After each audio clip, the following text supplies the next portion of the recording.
Sudah berada persis di depan saya, anggota Mahkamah Kehormatan Dewan dari fraksi Partai Nasdem dan pemain baru karena baru diganti. Terima kasih Bung Akbar Faisal. Ya, terima saya di gedung DPR dan bersedia untuk diambil waktunya untuk diwawancara Aiman. Ini gedung Anda ini, gedung rakyat ini. Makanya kalau ada yang main-main dengan rakyat ini harus dihajar. Gedung kita semua, makanya nanti kita harus lihat MKD ini harus betul-betul objektif. Tapi saya tanyakan, ada berbagai permasalahan. Awal-awal ribut soal legal standing, kemudian soal verifikasi data, ada lagi pergantian permain. Ramai sekali MKD ini ya. Jangan tanya sama saya, tanya sama mereka yang meramaikannya. Tapi saya bukan orang yang suka kembali ke masa lalu. Itu sudah selesai, diputuskan. Memang juga saya sebagai anggota DPR. Itu ramai, ke depan pasti akan lebih ramai. Setidaknya untuk masalah itu sudah selesai. Kalau sudah diputuskan, kita maju selangkah. Bahkan ada sendiri yang membuat juga ramai karena fraksi Nasdem juga diganti. Oh, itu hal yang berbeda itu. Pergantian itu biasa. Dua hal yang berbeda. Ada semua koalisi KP3 ya, kerjasama partai politik pendukung pemerintah, semuanya diganti. Kemudian tambah Demokrat dan hari ini kita mendengarkan ada Golkar yang juga diganti. Dua hal yang berbeda. Luar biasa. Yang pertama itu adalah legal standing, hal yang mudah menjadi dirumitkan. Yang kemudian keluar istilah seorang pakar yang mengatakan ini bukan negara hukum tapi ini negara pasal, ya kan kira-gitu ya. Nah, soal pergantian sih sendiri karena kebetulan saya ini relatifly ada banyak waktu untuk di Jakarta karena kami juga sedang memproses Capim KPK. Dan Pak Fadoli lebih banyak di dapilnya, itu biasa saja. Bahwa kemudian ternyata ada banyak fraksi yang mengganti, dan hari ini seperti yang Anda kata tadi Golkar menggantinya juga, wow, jadi menarik ini ceritanya kalau kayak gini. Ya sudah kalau begitu kenapa nggak dibuat saja menjadi pansus kan sekalian gitu. Anda bilang, boleh saja Anda bilang itu biasa saja, tapi saya baca press release dari Partai Nasdem, saya bacakan. Untuk menambah kekuatan alat kelengkapan Dewan, oleh karenanya diganti Fadloli dengan Akbar Faisal. Ada pertarungan di sana, Bung Akbar? Enggak. Mas Fadoli jelas sekali, menambah kekuatan. Itu bahasa politik lah. Mas Fadoli orang yang tepat berada di MKD, tapi dia lebih banyak berada di Jawa Tengah, karena itu adalah dapilnya dia. Saya lebih mau fokus, mau kemana kita? Bukan pertarungan. Pertarungan ini. Pertarungan? Pertarungan. Pertarungan apa? Pertarungan tentang apakah kita mau sepakat untuk mengembalikan hegemoni dan kehormatan DPR atau tidak. Dan yang bertarung adalah KP3 dengan KMP. Anda boleh menyebutkan begitu, tetapi saya dengan bahasa yang saya miliki, apakah kita mau mengembalikan harkat dan martabat DPR atau tidak? Anda orang baru di MKD, tapi tentu Anda mencermati sebelumnya. Apa yang terjadi? DPR ini adalah lembaga politik. MKD ini adalah alat-alat kelengkapan Dewan. DPR ini berbicara tentang politik. Ini bukan lembaga Karang Taruna. Jadi kalau kemudian ternyata pertarungan seperti ini biasa saja. Saya tidak heran. Nah, sekarang persoalannya adalah apakah kita mau membuat yang menjadi jelas masalahnya atau kita semakin kaburkan atau tidak. Saya dalam posisi ingin menegakkan tata aturan itu dan ingin membuat sesuatu yang jelas menjadi semakin jelas, yang kabur menjadi jelas. Tidak sebaliknya. Saya menjanjikan Anda tentang itu. Seperti yang tadi saya katakan, bukan hanya soal pimpinan Dewan, Ketua DPR. Ada sesuatu yang lebih besar di dalam kasus ini. Anda setuju? Ini kasus besar, bahkan sangat besar. Tidak pernah ada di Republik ini ada kasus yang melibatkan, tanda petik melibatkan. Ya, yang disebut-sebut adalah pemimpin puncak Republik ini, presiden bersama dengan wakilnya. Tak pernah ada kasus yang sama juga melibatkan ketua DPR. Tak pernah ada kasus kemudian melibatkan investasi paling besar di Indonesia bernama Freeport. Tak pernah ada kasus yang melibatkan tentang masa lalu yang juga bisa menyentuh ke presiden sebelumnya. Tak pernah ada kasus bagaimana menteri senior disebutkan di situ. Tak pernah, banyak sekali. Maka saya katakan ini kasus besar.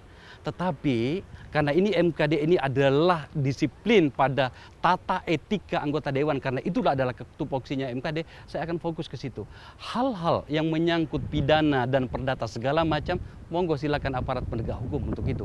Saya akan disiplin di sini. Pertanyaannya apakah di MKD bisa mengadili secara objektif? Karena kita tahu bahwa di DPR adalah sekelompok orang-orang yang seperjalanan dengan tujuan atas kepentingannya masing-masing. Politik adalah kepentingan. Tapi soal apakah kemudian mau menyelesaikan masalah tuntas, barangkali itu substansi yang disampaikan Pak Junimer tadi ketika mengatakan tolong kawal kami. Saya juga akan mengatakan hal yang sama. Tetapi saya tidak terlalu pesimis kok. Kebenaran tetaplah kebenaran, Mas. Saya ingat betul ketika waktu itu Anda DPR juga melakukan hal yang luar biasa, termasuk Anda, terkait dengan kasus Senturi saat kasus Senturi mencuat. Tapi hasilnya kita bisa melihat, nggak ada apa-apa. Sekali lagi saya menyatakan, ini pertanyaan yang sangat bagus sekali. Apakah DPR mau terjebak terus pada pola kerja seperti itu? Aku nggak mau. Bahwa kemudian ternyata tidak tercapai, wahai rakyat Indonesia, Anda saksikan loh wakil-wakil Anda. Jangan pilih lagi orang-orang yang menistakan Anda ketika berada di DPR. Jangan pilih lagi partai-partai yang mengkhianati Anda ketika dia sudah berkuasa. Yang herannya saya ini kembali lagi pada rezim pemilu ya. Kok masih tetap saja partai-partai yang besar yang mengkhianati masyarakatnya diberi kepercayaan. Jadi sebenarnya bagaimana gitu? Ini setali tiga uang. Berbicara tentang masa lalu, berbicara tentang kekinian, dan berbicara tentang masa depan. Tapi setidaknya saya, karena Anda bertanya pada saya dan fraksi saya akan menjaminkan, insya Allah harapan Anda, harapan rakyat Indonesia semuanya tidak akan seperti yang dikhawatirkan. Kita lihat seberapa jauh kemudian kami bisa menjawab dan tuntutan masyarakat untuk memberikan kebenaran itu. Begini, yang 20 miliar, yang nanya saya pertama teman-teman pers. Ya, saya mau ke toilet tuh. Bang, betul nggak? Abang ada ditawari 20 M. Saya bilang siapa yang nawarin? Ya kan? Adalah bang. Ya mana orangnya dong? Panggil kemari. Oke? Oh begitu bang, nggak ada? Nggak ada. Ya kan? Nah, oke. Atau mungkin berusaha menawarkan bang. Oh itu sudah sering. Ya. Waktu saya pengacara juga sudah banyak nawarkan begitu. Ya, biar saya tidak membela klien saya secara maksimal. Lawan saya menang, saya dikasih duit. Jadi saya sudah biasa. Nah terus anggota bang pernah nggak nawarin? Ya, saya kalau jalan dari ruangan saya mau Komisi 3 kan lewat sini. Ya kan, ketemu kawan-kawan anggota sambil jalan, bang tolong dibantulah. Teman kita itu sedang disidang di MKD. Kasihan kan nggak bersalah juga, atau jangan dihukum berat lah. Saya bilang nanti saja lah dalam persidangan. Ya kita lihat. Saya bisa membantu itu saja. Nanti tenang bang, kalau sudah selesai kita ngopi-ngopi lah. Aduh, udahlah. Nanti saja di persidangan kita lihat. Beberapa hari Anda berada di MKD, Anda merasa ada perlawanan. Kita mendengar ada suap 27 miliar rupiah ke rekan Anda di sesama anggota MKD. Enggak, jadi saya sih sebenarnya hanya menyikapi apa yang terbaca di media. Tidak ada perlawanan? Salah seorang anggota MKD mengakui bahwa dia mencoba untuk disuap. Kita bedakan loh. Ditawarkan? Ditawarkan, dan dia menolak untuk itu. Kalaupun ditolak, saya masih tetap beranggapan bahwa ini potensial menjadi masalah besar. Maka kemudian saya meminta teman saya itu, coba buka dong. Silakan buka ke publik siapa orangnya. Kalau anggota DPR yang mencoba untuk melakukannya, kita bikin panel lain untuk menyikapi dan menghukum orang-orang seperti ini. Kalau dari pihak luar, saya di Komisi 3, saya akan minta aparat penegak hukum untuk masuk ke situ. Sederhana kok. Banyak sekali kegaduhan yang timbul dari kasus ini. Ya. Apakah Anda merasakan, sekali lagi pertanyaan saya, apakah Anda merasakan ada perlawanan atau ada hal-hal yang Anda cermati bisa menjadi sebuah ganjalan di depan? Pasti ada. Pasti ada, apa itu? Pasti ada. Ini kan soal kepentingan. Freeport, saya katakan tadi, kasus ini besar sekali. Ini Freeport itu, orang di sana itu semuanya hidupnya enak di sana loh. Dan kebetulan memang perilaku kekuasaan di masa yang lalu berhadapan dengan Freeport, sejarahnya mengatakan banyak sekali orang yang mendapatkan kenikmatan dari sana. Dan mereka ingin melanjutkan itu.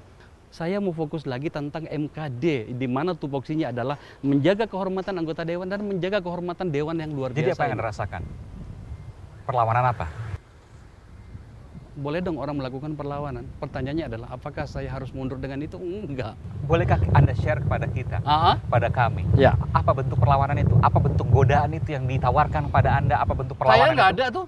Mungkin juga mereka pikir, ini percuma kalau sama Akbar Faisal gitu ya. Ya, mereka lakukan pada yang lain gitu.